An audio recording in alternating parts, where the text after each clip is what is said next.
but very much not least, Eiza Gonzalez.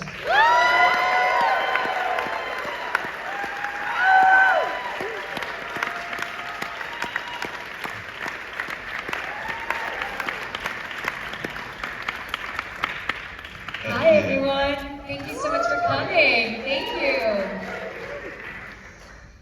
I think it's safe to say they liked it. I think it's safe to say that. I hope so. How crazy was that? Well, first of all, thank you so much for being here. I know you're on a very busy promotional tour for this film at the moment.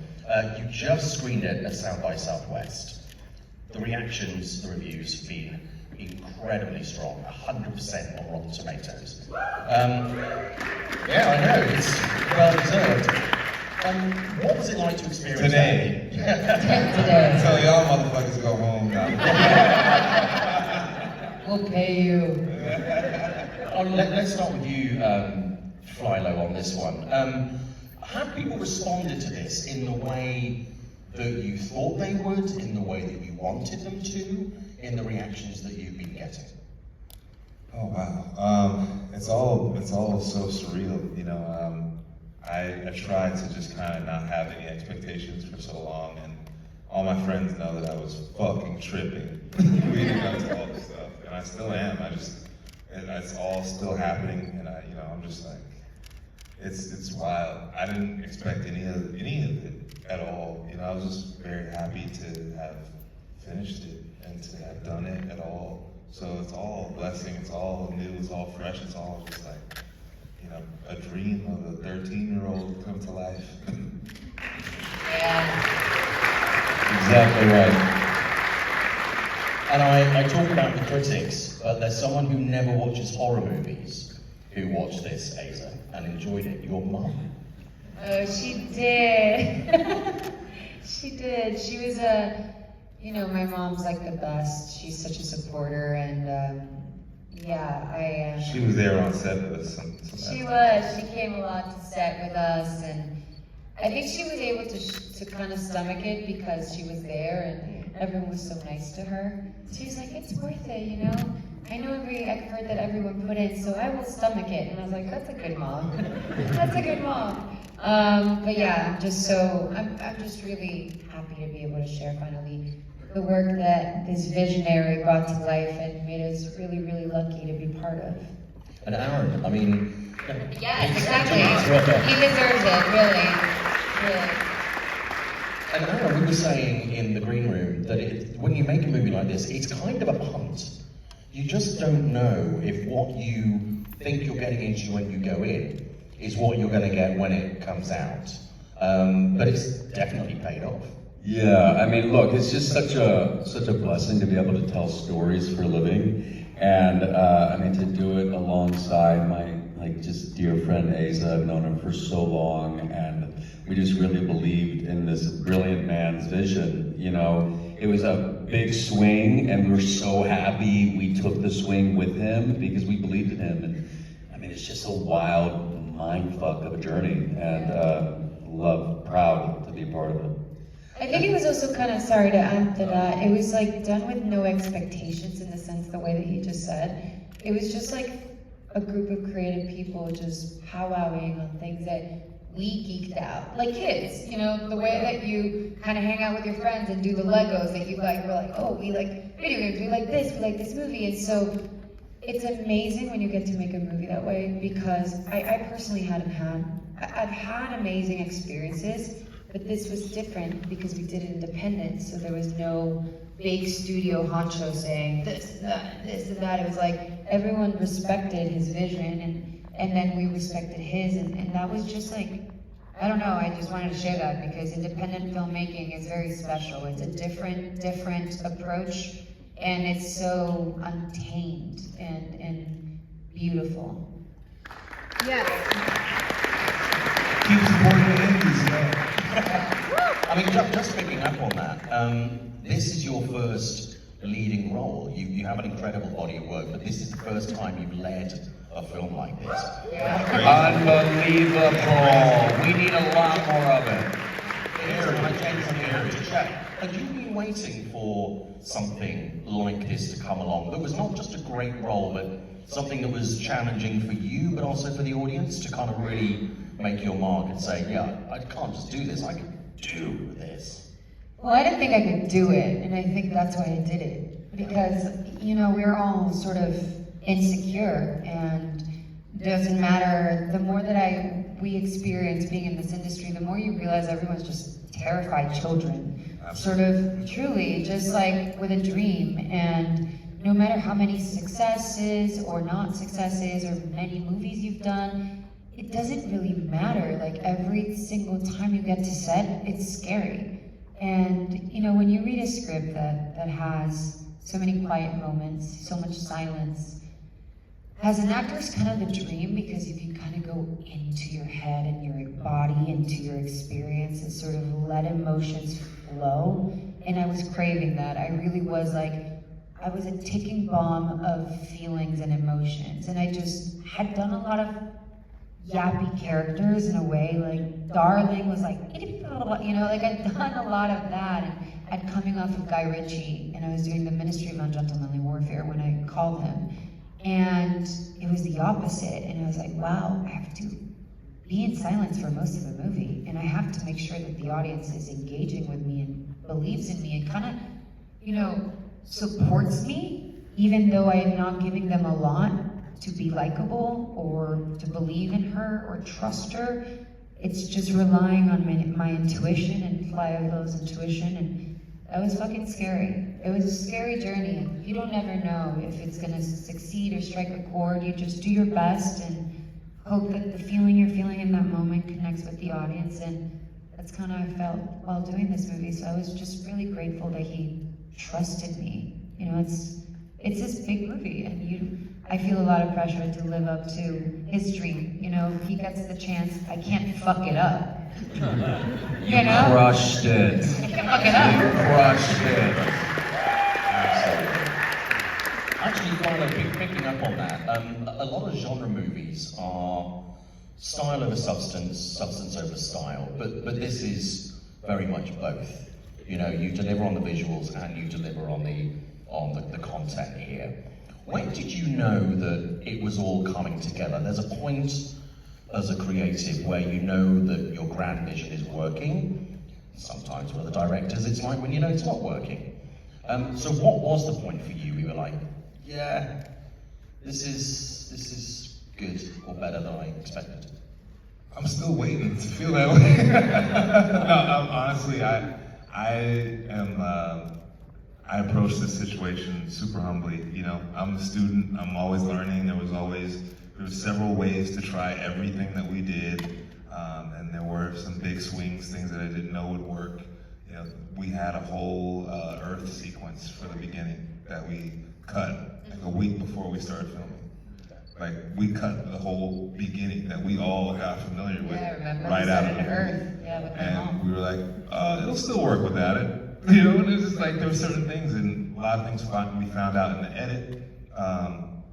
There was a really crazy scene, well, not really crazy, but a crazy edit that we made where, I'm giving this one away, but the scene when Rhea's dragging bodies to bury them, we snuck a scene of a whole other scene that we had cut out. We snuck the dialogue, Aaron's dialogue, and made it work into that scene, and kind of made the story move along quicker. And you know, just little things that we figured out along the way, and just experimenting. And thankfully, you know, the people we work with, the producers and all the folks around us, were encouraging us to just do all the things and try stuff, because we're a small movie. You know, we're not Alien, we're not Interstellar, we know what it is, and they were like, yo, separate yourself. And that's like the best kind of encouragement that I could get, because then I was just like, all right, well, let's try all these different ways forward. There are so many homages in this, and kind of paying respect to lots of things that have come before.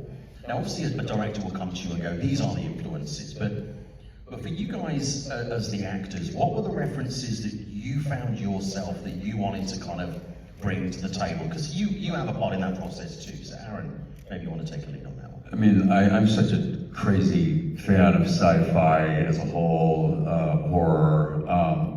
But I didn't really like dive into old, films that I fell in love with. When we first sat down with Philo, he had such a very distinct vision. He shared some visuals that he has already created for like the world, the landscape, the planets, what the sky is gonna look like.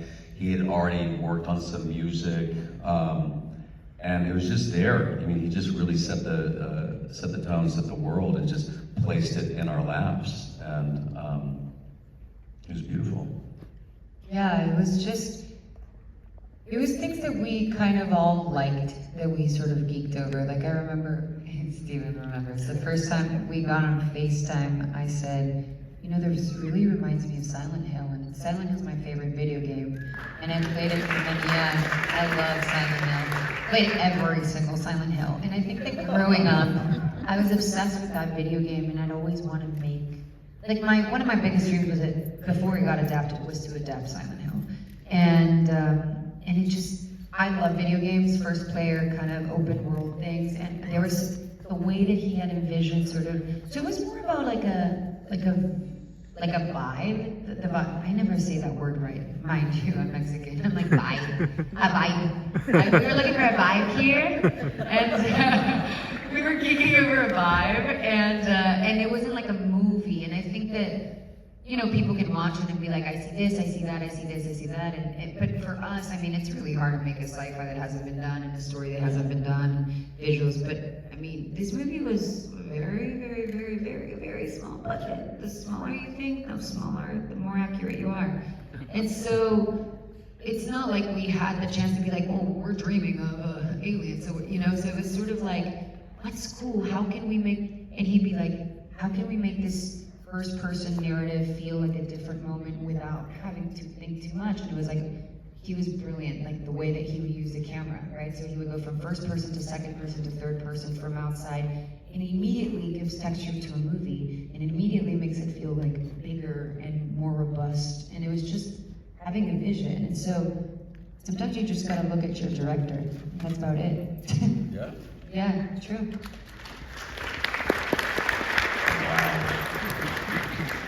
Now, I don't know how many people know this, but you guys are really good friends in real life. You've been friends for like 10 years or more. Aaron, you've been a really big champion of Eiza over the years. Thank you for doing that, because now we're here. Thank you. I mean, Champions. Champions.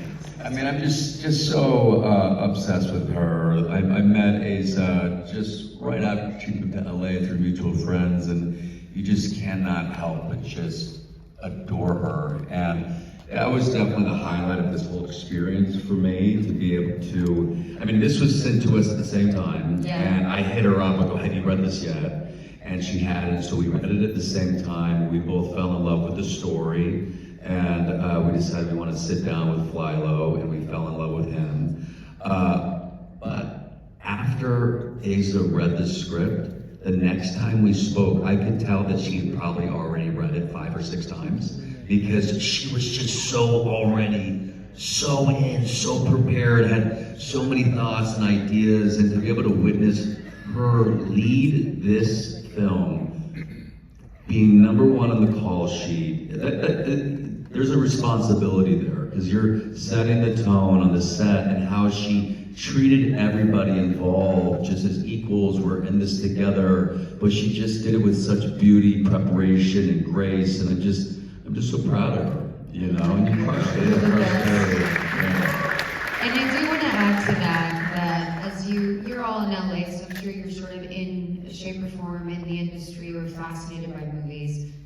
A lot of these movies don't get greenlit, and it takes someone with a career like Aaron to be able to greenlight a movie like this, and especially as a woman, it doesn't matter a lot of the times how many movies you've done, if you've been successful in movies, it still won't give you money. And Aaron attaching to this movie and helping us out make this movie was what made this movie. And so it's a collective effort, right? You have to sort of support friends in the industry, support Philo, support me, and he did it like out of. And the other thing I'll say, Aaron's the best father you'll ever meet in your life. And I know a lot of you are fathers. He's better. I'm sorry. He really is better. I'm not even joking. He kids all the time, and we were asking him to come to New Zealand, far away from his family. And he sent me the sweetest message, and he said, listen, Eiza, you've been my friend for 10 years. You fucking deserve this, dude. And if I can support you through this, and I gotta go, I'll do it. And I was like, oh man, this guy is like a real, I've worked with a lot of guys, not everyone's like him. And so, props to Aaron, not only talented, but an amazing human.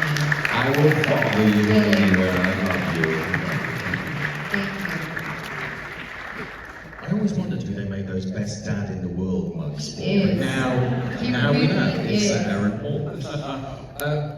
I want to pick up on something actually that Eiza just said about the look and the feel, because the lighting and the colour choices in this Flylo they add so much to literally everything that is already great in this movie. Let's talk about the palette, because a lot of red, a lot of black, we get a lot of grey in sci-fi movies. Red and black can be used to great effect, but if they are used badly, they can give a really flat, they can be the opposite of the richness that you really want to convey. How did you get that right, and what were your tricks to really make it pop? Well, we had a brilliant gaffer on set. He was the best. He was just amazing, and because we built all this stuff in a kitchen cabinet manufacturing warehouse. Really? True. It's true. Remember when it rained? Oh yeah. Oh We just my hit- God! You know, you're supposed to be shooting on a sound stage, right? But anytime it rained, and it rained a lot in New Zealand, you could hear every drop. Every drop, and we got lucky though because it rained anytime we weren't speaking. Right. Yeah, There like was no Stephen was dialogue. silent. It was just- Yeah, the rain was on our side. Yeah. But yeah, as far as the colors and whatnot, you know, like having the limitations that we had on the movie, it was just like, what can we do in camera to really get the most out of what we have and get the most out of our location? We had this beautiful set that was practical and it was built. You could walk around the whole facility. It wasn't like, you know, any modular pieces. It was all there.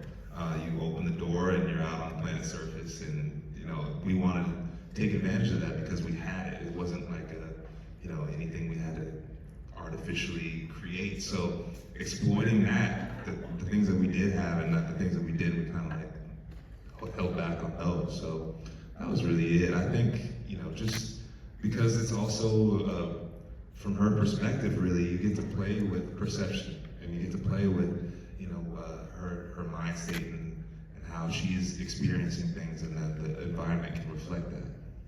You also had music playing on set, which is something only a handful of directors do. Aaron, you had never experienced music on set when you were being No, it's just only through my own, you know, Yeah. devices, but yet not through like the speakers throughout the whole. Yeah, no, it was amazing. So what was playing? What was your playlist? Because I've been on 2 sets where the directors have had music. One of them was Edgar Wright for Baby Driver. It was around the time that Prince was playing. Yeah. And it just passed. Do you remember that day on set? Yeah, we took, did I tell you this? So it was Edgar's birthday, and I got him tickets for all of us to go see Prince, and then he canceled. And then 3 days later, they were like, oh, they're rebooking the concert. And Edgar was like, you know, I have to edit so much, but I can't go. And I was like, he's like, I'll see him some other day. It was his last concert. He died 3 days after that. It was the Fox Theater. He was like, fuck! But I took illegal videos from it, and so, because you were not supposed to take videos, it was like a microphone, it was actually kind of the most amazing, it was bootleg. And then, you know, Purple Rain comes out, and you're like, that's gonna be the last one. If I get kicked out now, then at least I have that video, and I have the footage of him walking out of stage for the last time ever on my phone. And it was crazy, and so from there on, we only heard Prince on set, like every day. So what did you play? What I played, I just kind of was winging it. I knew some of the things that Aaron likes, so I played some Radiohead in there. Yeah. And then I kind of was like, okay, Radiohead, so we're gonna go like a little bit of late 90s rock, and then play some because we're like on this kind of apocalyptic tip, we'll play some Black Hole Sun. You know, and just like the crew, they were all music heads, you know, so it was just like, it just kind of helped boost morale, you know, when it was hard, we got to play some tunes, play some, you know, some techno, and folks were building. Yeah. You know, and It's just it's a psyop, man. You know, it's like, I love it. Make it sound so pleasant. Talking of sounds, there have been so many sounds for aliens in movies, alien creatures. This one's really different, and the sound is beautifully done, by the way. How did you find the sound character for the alien? Not just the stuff, but also the voice, because the entity talks. Well, where do I begin? Yeah, just a lot of squealing, you know what I mean? We mixed it up. Yeah. There's a little bit of him, there's a little bit of some creature-y things going on, you know. Can't give away all that. All the secrets. All the secrets. And also physical effects are great in this as well. You talk about having physical sets. Oh yeah. But also a lot of the physical, you know, the practical stuff for the effects as well, especially in that final act, which is pretty strong stuff. It's pretty good. You know, the nose gag was my favorite. Yeah, I love there's that. full of classic bits of blood in that. Yeah, which is that great. nose gag was so good because it was we had a practical dummy that Right. we did some of that on, and we comped it together with the face. The CG. But Ika also did such a good job, sort of the possession of it all. It became a thing. It was like, who can do this better? Yeah, You know, yeah, because yeah. he was the first one to do it, and he fucking killed it. Yeah, he said And we were It always. was amazing. He was just like, I think, you know, he's. And he was worried. He was worried. He He was was like, worried. "What do I do? How do I do it?" I was then like, he "You're just- killing it." Yeah, he set the tone like a motherfucker. And then everyone was like, we gotta do better when we get possessed, and so it became this thing. We're like, how do we one up each other? When we had the nose gag thing, it was since we had this dummy, we were running the little puppet through the nose, and it was just like so. There was no slow motion. It was just this weird, grossly brutal thing. You're just like slipping this guy up the nose, and like, everybody's like, oh, making noise. Oh. I was like, maybe that was a moment when I knew this was working. You know, that was. And then there's the brilliant exploding face towards the end. Yeah. That's beautiful. That was the last thing you filmed. Exploding face. Yeah. That was the last. Yeah, you know, as one does. An old Hollywood classic. Yeah, Always. That was, I mean, it was great. For the most part, we were able to shoot this thing from beginning to end. Oh, wow. For the most part, Yeah. Which is very rare when shooting a film, but mainly because it was just, it was all contained. But we also we shot it in the order of events. So we did the fights and the brutal shit Right. up top. So it was like it wasn't an easy way to start. It wasn't. Yeah, it was just gore out the gate, fighting. Who was it in that creature head at the end?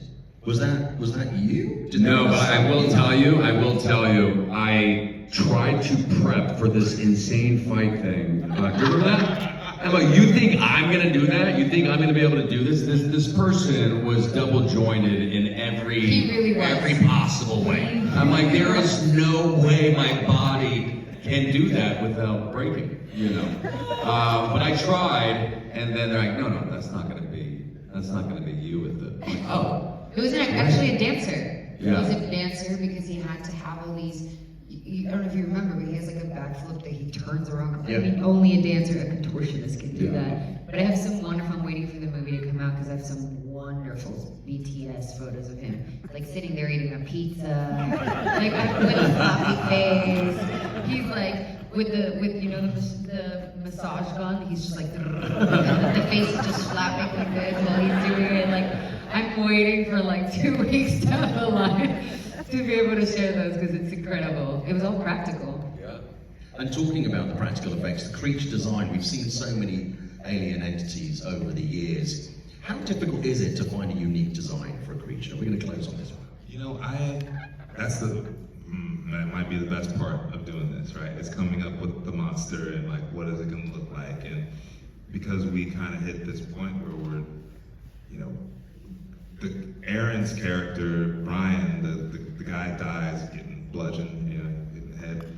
And we had to figure out a way to keep that and and still doing, the Resident Evil upgrade, the next level, final boss thing. And I remember just throwing a bunch of ideas at the wall. There was one version of it where it was like, there was tentacles everywhere and like he was floating off the ground a little bit, and they were just like, yeah, we can't do that. So I was like, okay, what can we do? And I just started coming up with, a few things, and then the effects guys, they were just like, well, we got this head cast that we can do. I was like, dude, yeah, you tell me what we can do. And like, I want to make something that you guys will geek off of, and they were like, well, all right. And they came back with what we had pretty much, and I was like, all right, yeah, should have asked you guys first. I'm guessing that you guys were extremely impressed when you saw the reaction of the actual sort of face for the first time. That must be weird. It's great. It's just always so nice to see everyone's work, put together. Just so much, so many moving pieces. Just so much goes into getting something made, and getting something made is honestly almost impossible. And so we finished the movie a year ago. Almost like a year ago next month, I delivered it already. So we've been waiting. We've been waiting for this day. Well, we're glad the time is here, although our time here has come to an end, unfortunately. So thank you so much for your time. Thank you all so much for your